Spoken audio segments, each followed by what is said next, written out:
Good afternoon friends. कालच्या लेक्चरमध्ये तुम्हाला कोणाला आवाज येत नव्हता किंवा नेटवर्कचा काही इश्यू असू शकतो, पण म्हणून तुमचं आज हे लेक्चर मी पुन्हा घेते आहे. शेवटचं युनिट आहे तुमचं याच्यामधलं. हे शेवटच्या युनिटचा शेवटचा पार्ट आहे.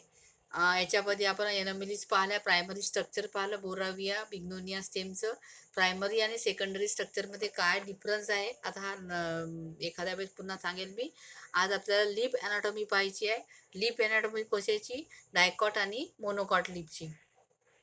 सगळ्यात महत्त्वाचं की डायकॉट लिप आणि मोनोकॉट लिपमध्ये फरक कोणता आहे, सगळ्यात महत्त्वाचं. अनाटॉमी ऑफ लिपमध्ये जेव्हा आपण पाहतो, सगळ्यात महत्त्वाचं की जेव्हा लिपचा स्टडी आपण करतो की स्टेममध्ये आपल्याला सिंगलच इपिडर्मिस पाहायला मिळते, पण in lip that is the two epidermis, that is upper epidermis and the lower epidermis. दुसरं की स्टेममध्ये कॉर्टेक्स, हायपोडर्मिस आहे, लिप आहे किंवा पीथ आहे.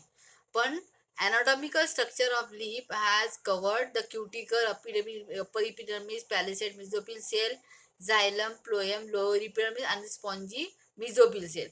That all part are found in the anatomy of the lip. Then, in the according to lip, it have two types, that is dorsiventral lip and the isobilateral lip.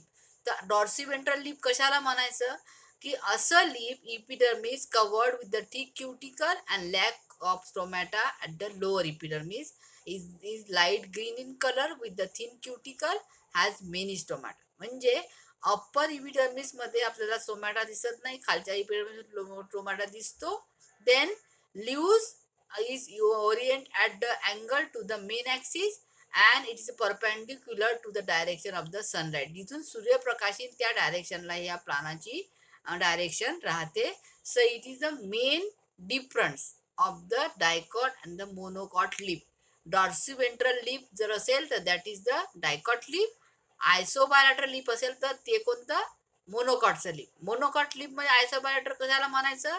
मिझोफिल tissue is leaves is not differentiated. Mesophyll cell ज्या असतात किंवा ज्या लिपमध्ये पॅलिसेड आहे किंवा दुसरा spongy पॅरनकायमा आहे, या sale differentiate तुम्ही डायकॉटच्या प्लांटमध्ये लिपमध्ये करू शकता, पण मोनोकॉटच्या याच्यामध्ये तुम्ही करू शकत नाही. They leaves, the type of leaves are similar in the appearance of the both the side. म्हणजे वरच्या आणि खालच्या बाजूला तुम्हाला त्या टाईपमध्ये तुम्ही दोन्हीचा जो अपिअरन्स राहील ते तुम्हाला सारखे दिसेल. कशामध्ये? आयसोबायलॅटरल लिपमध्ये. So that is the major difference of the dicot and the monocot leaf. Dorsiventral leaf मध्ये वरून आणि खालून सारखं नसतं, पण आयसोबायलॅटरल लिप जे आहे हे वरून खालून आपल्याला सारखंच दिसेल. And so hence the lip is called as the isobilateral type of leaves. An example is the grasses and the monocot grasses किंवा जे मोनोकॉटचे आहे मेज किंवा in botanical name that is the zea mays. जी म्हणजे तुमचा जो सध्या मका आहे that is the maize. So पहिलं आपल्याला पाहायचं आहे internal structure of the Nerium leaf. So both the adaxial and the abaxial epidermal layer, म्हणजे वरचा आणि खालचा जो पार्ट आहे, layers are the multi-ciliate then composed of the few layers of the compactly arranged isometric cells. दुसरं, cell forming outermost layer are very strongly cuticularise. म्हणजे तुम्हाला जे पहिली डायग्राम दिसते आहे याच्यामध्ये ही कशी आहे? Strongly compose and isometric type, arranged in the isometric type, and walls of the cell are outermost is the very strong. So that is the very important point is the epidermal layers of the given dicot lip. दुसरं, epidermal outgrowth are present, stomata are present on the lower epidermis, but they are sunken stomata located in the depression known as the stomatal pit. म्हणजे का म्हटलंय sunken स्टोमाला? कारण त्याची opening कशी आहे? ही lower खालच्या upper epidermis मध्ये न होता लोअर इपिडर्मिस मध्ये होते, म्हणून that is the sunken stomata. And also other called as the stomatal pit when the stomata located in the depression stage. Then a good number of trichomes develop from the cell bordering the stomatal cell, and it is the effective mechanism for the reducing transpiration. So it is very important for the growth of the lip. Then दुसरी जी layer आहे याची लिपची, that is the mesophyll. Mesophyll it consist of the palisade and the spongy cell. तुम्ही चमचम चमचम पाहिली, चमचम काय आहे, एक प्रकारची मिठाई आहे, जसे रसगुल्ला असते तशीच एक चमचम आहे, लंबोळ आकाराची. तसाच तुमचा हा पॅलिसेडचा लेअर असतो, त्या लंब्या आकाराचे सेल असतात, दॅट इज द पॅलिसेड लेअर. आणि या दोन्ही पॅलिसेड पॉन्जी सेल या वरच्याही बाजूला असतात आणि खालच्याही बाजूला त्याची लेअर असते. म्हणून it is found both the layers, which layers, that is the upper and the lower epidermis, and spongy cell are located in between them. On the adaxial side, palisade cell occur in the more layer forming compact zone of the columnar cell with the little intercellular space. म्हणजे या दोन्ही पॅलिसेडच्या layer आहे याच्यामध्ये ज्या compact zone जो तयार होतो कॉल्युमिनर सेलचा, that having a intercellular space. Then chloroplasts are abundantly present, usually along with the radial walls of the cell. An inner palisade that is the occurring in the abaxial side. One layer consists of the rather small cell or the large cell. Then spongy cell located between the two palisade layer, that is isometric. म्हणजे वरच्याही बाजूला ज्या sale आहे तिथेही spongy sale आहे आणि खालच्याही बाजूला ज्या sale आहे तिथेही तुमच्या स्पॉन्जी सेल आहे. Then in the intercellular space are found in the spongy cell. Then calcium oxalate crystal are present here and there. म्हणजे पूर्ण तुमच्या सेक्शन मध्ये तुम्हाला कॅल्शियम ऑक्झलेटचे क्रिस्टल पाहायला दिले, डार्क काळ्या कलरचे. तुम्हाला जेव्हा तुम्ही सेक्शन घेता तर 3 सेक्शनला तुम्हाला ते सेक्शन मध्ये कॅल्शियम ऑक्झलेटचे क्रिस्टल दिसतात.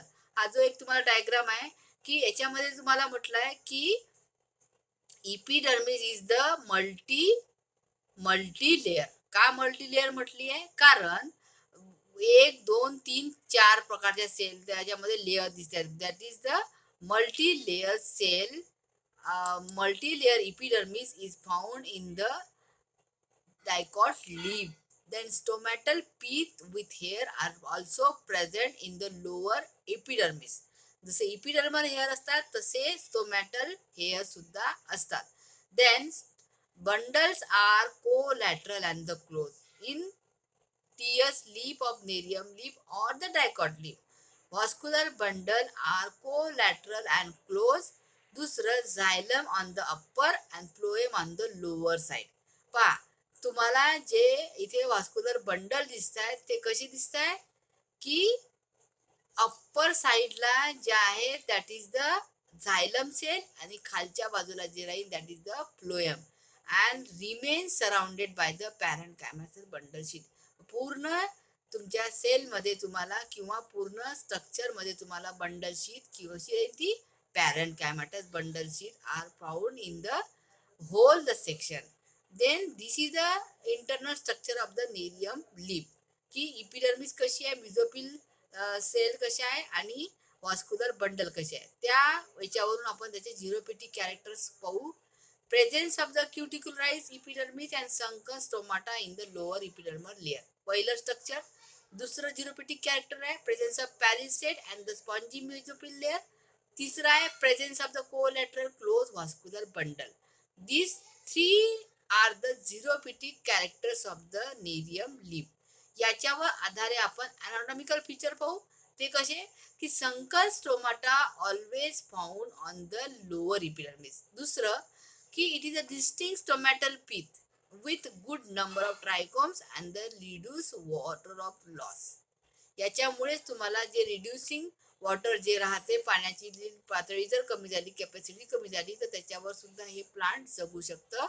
दुसरा presence of the calcium oxalate crystal whole structure.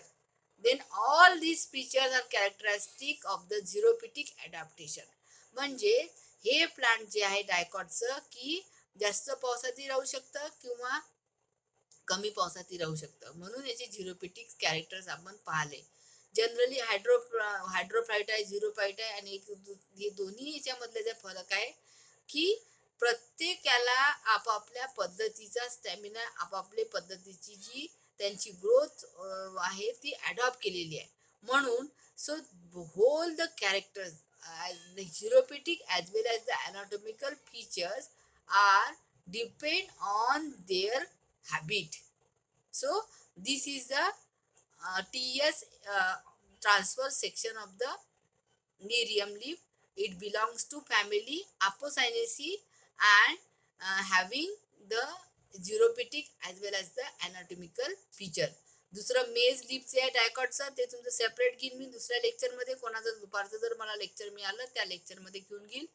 अजून की नेटवर्क इश्यू असल्यामुळे कधी आवाज येतो कधी नाही येत, पण जनरली आवाज यायला पाहिजे. आणि पुष्कळ मुली या जॉईन होतात आणि मधातच बंद करून देतात. याचा तुम्हाला काय, सध्या ऑनलाईन लेक्चर आहे, परीक्षा तुमच्या होणारच आहे.